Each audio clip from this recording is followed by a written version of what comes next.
এই মুহূর্তের সবথেকে বড় খবর, বিজেপি নেতা তথা প্রাক্তন সাংসদ অর্জুন সিংকে লক্ষ্য করে গুলি চালানোর অভিযোগ।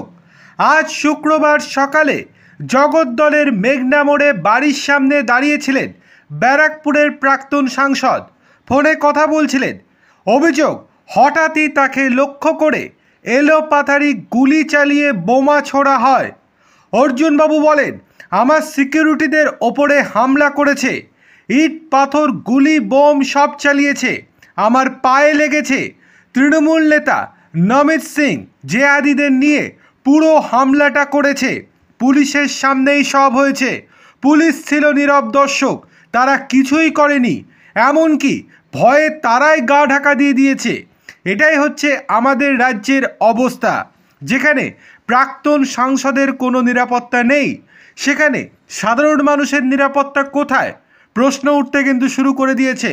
অর্জুন সিংয়ের এই হামলা অর্জুন সিংয়ের ওপর এই হামলার পর তৃণমূল থেকে দাবি করা হচ্ছে তার ওপর কোনো হামলা চালানো হয়নি, এটা পরিকল্পিতভাবে সাজিয়েছেন অর্জুন সিং।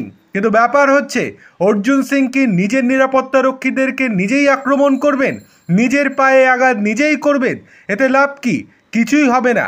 কিন্তু অর্জুন সিংয়ের যে দাবি, সে দাবি হচ্ছে বিগত কয়েকদিন ধরেই তার ওপরে আক্রমণের চেষ্টা চালাচ্ছে তৃণমূল আশ্রিত দুষ্কৃতীরা। অবশেষে আজকে বাড়ির বাইরে দাঁড়িয়ে থাকতেই তার উপরে হামলা চালান তৃণমূলের দুষ্কৃতীরা।